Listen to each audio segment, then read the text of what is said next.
This topic is really something that is close to my heart, and the space in between really was a topic that was intriguing to me when Janik first presented it to me. And I reflected on where my career has taken me as an educator over especially the last 10 or 15 years, and what the focus has been in my work, but also in my own personal journey. In between that stress, I'm somebody over the years has also experienced varying degrees of anxiety and stress from time to time, because I'm somebody who's so excited to get involved in multiple projects that it also makes my mind sometimes move a little farther ahead of me than the present moment. And that's a little bit what I want to talk about today, is how we can remain still within that space, but closer on that blissful state than the stressful state. So by definition, stress is really an expenditure of energy. And we can label it based on our experiences. Stress can be labeled as something that is positive. So perhaps a life change, it could be changing jobs, changing relationships, giving a presentation. Those could all elicit emotion of anticipation and excitement. And that's also a stress because it's an energy expenditure within the body.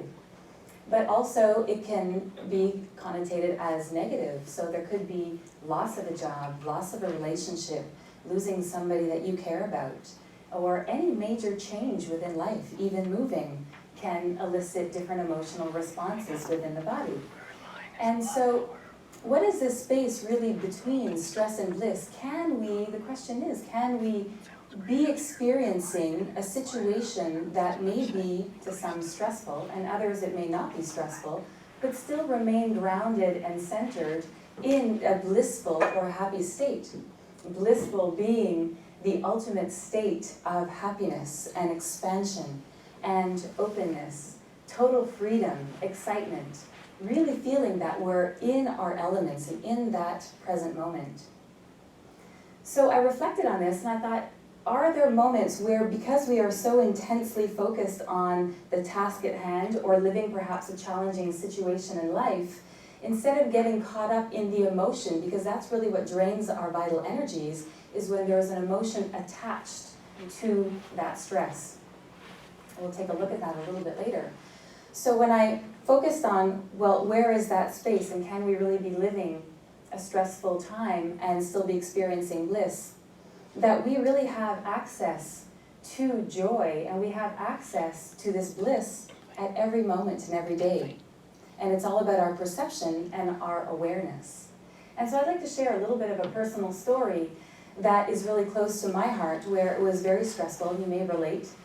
This past summer, about 5 months ago, in the month of June, my little granny passed on. And she was 1 week away from being 106 years old. Wow. And she was somebody who was not only my grandmother, but she was somebody who was my best friend. She was somebody who I could count on, somebody who I could talk to about anything. And she was somebody who was brutally honest with me. So if there's anything that I needed to hear, she'd make sure that she was the one to tell me, whether I liked it or not. And so in those final moments, it was a very intensely emotional time for me, obviously, because my mind, and the reason that the sadness was triggered, because sadness is also based on past memories and the memories of a lifetime spent with this person. And so these memories triggered this sadness, where then I had this moment of awareness as I went to visit her. The last 2 months of her life she spent in the hospital because her physical body just started breaking down. And instead of focusing on the sadness, she was sleeping when I walked in. And I took her hand and I just sat with her. And I allowed myself to say, Laura, you know what, just take this present moment right now, right here, and see the beauty in that. And so when she awoke, I made her comfortable. She loved warm blankets. I put a warm blanket on her and held her hand. And she was somebody who worked in beauty in her life as a hairdresser. So she asked me to put cream on her face, and she was somebody who always had to have lipstick on, even when she was in the hospital. So I made sure she put her lipstick on and moisturized her face and her hands. And I asked her how she was. And there was a pause. And then she opened her eyes wide in that moment and looked at me and said, perfect. And my heart just extremely expanded. So this blissful state in that moment that was intensely stressful, we can say, it was also extremely blissful to have shared that really special moment with this woman who I've spent my life with. And so that was a life lesson to me, that right up until the end of her days, she's teaching me these lessons. So these moments of bliss are available to us at any time. So it's really just in becoming aware, living the present moment, and making a choice. So those are really the 3 top points that expand this space between the stress and the blissful states that we all live in on a day-to-day basis. So if you ask yourself, where is your mind right now? Maybe there's something that I said that triggered a thought for you that brought you into past thoughts of your own. Or perhaps you're thinking of what you want to do later on today. So we're often oscillating between past and future thoughts, and very rarely in being completely here in this present moment. And so the true emotion that we feel within the present moment is peace and harmony. And so we have access to that state at any moment where we feel that our minds are getting the best of us. The mind is like an untamed horse. It's galloping full speed ahead, usually most of the time. And so it's becoming aware of that. Where am I right now other than here? Besides, in the present moment, am I in past thoughts or future thoughts? And bringing yourself back. And I can use an example of every morning when I take my little dog for a walk. There's some days where I'm already thinking about the meetings that I have and conversations that I need to have, or emails that I need to send, or reports that need to be completed, and I'm really not present in that moment. Where the days where I am completely engaged in that activity of just walking my dog, I see deer on the side of the road, I see the sunset rising, I see the clouds in the sky, and I notice all the beauty around, which really elicits this feeling of expansiveness, of gratitude. And again, that's available just based on where our mind state is from one moment to the next.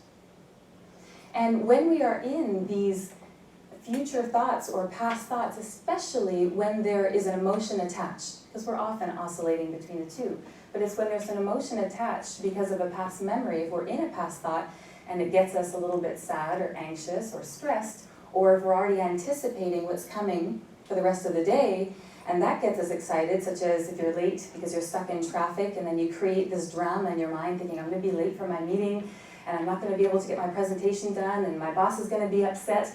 Well, we create these emotional responses when it's not even real. We're not in that moment. So we need to sometimes bring ourselves back. So these kind of thoughts are actually very self-depleting. And when we're in this mental state, that is what drains our energy, and at the end of the day, which leaves us feeling tired and depleted and unfocused and emotional. So when we are in the state of being, then we are conserving our energy, and there's feelings of expansion, contentment, and comfort. And every single thought is registered in our biology.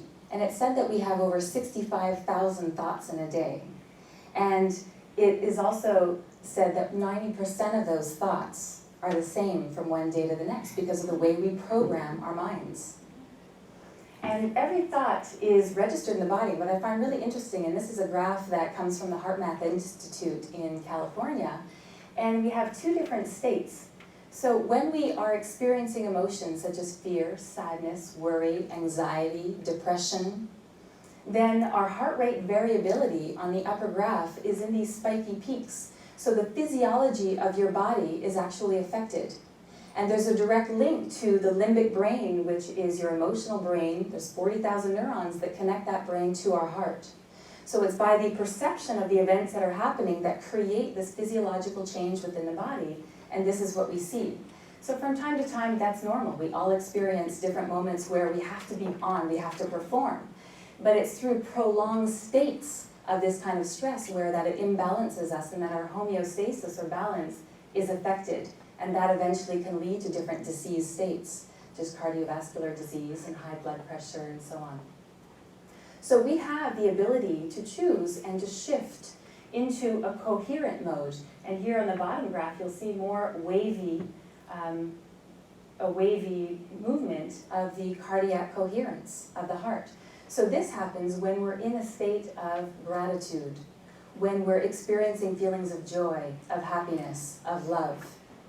So all we need to do to shift ourselves from the chaotic to the coherent state, and it's a very small shift sometimes, is becoming aware of the emotions and the response happening within the body. And all we need to do is take 2 deep abdominal breaths. And these 2 deep abdominal breaths will activate our parasympathetic nervous system, which is like our physiological brake. So whereas the sympathetic nervous system is like the accelerator. So if you're driving too fast and you want to slow down, you press on the brake, right? Well, it's the same thing within our bodies.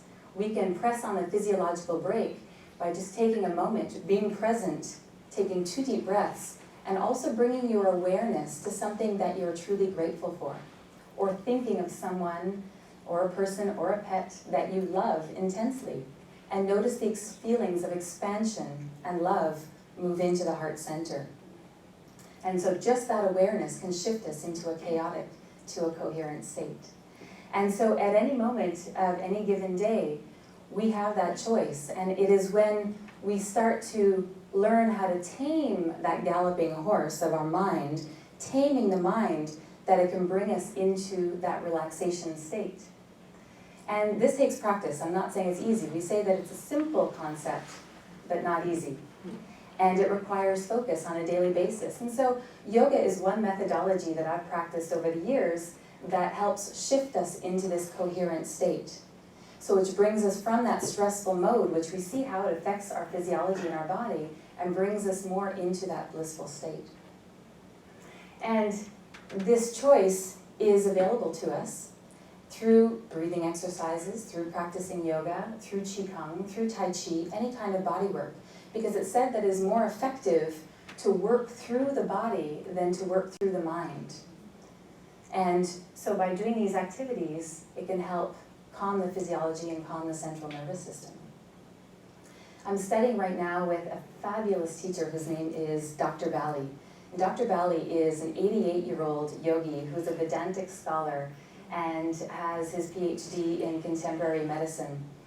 And he's a fabulous man that I find that I'm just this little sponge when I'm around him. I just want to listen and absorb every word. But he talks about all of this and how important it is to bring ourselves into this relaxation state in as many times per day as we can. Because in doing so, our body has our own inner pharmacy to heal ourselves at all times. And so this inner pharmacy is available to heal the body, the cells, the mind, but we need to put it in that relaxation state to be able to do the work that it needs to do very naturally.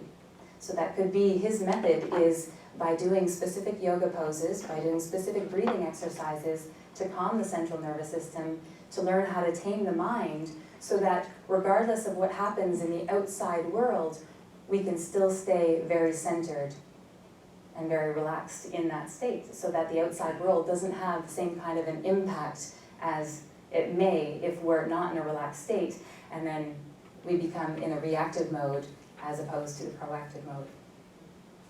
And so the space between that stress and bliss, if we were just to summarize this, is first learning how to tame the mind through practice, through developing conscious awareness, and through taking that time out as many times as you need to throughout the day too, just to tune in. And it's also about making choices. So we have the choice to either live in that stressful state or to move towards that blissful state. Just as in the example that I illustrated with my grandmother, where it was a very intense moment for me going through that transition, but I made the choice in that moment to not allow the emotions to get the best of me, and to live in that moment and to fully embrace what that was. And that's something that I'll carry in my heart for the rest of my life. And so with this information and with these ideas, I extend this out to you. Then how do you choose to live in the space between stress and bliss? Thank you.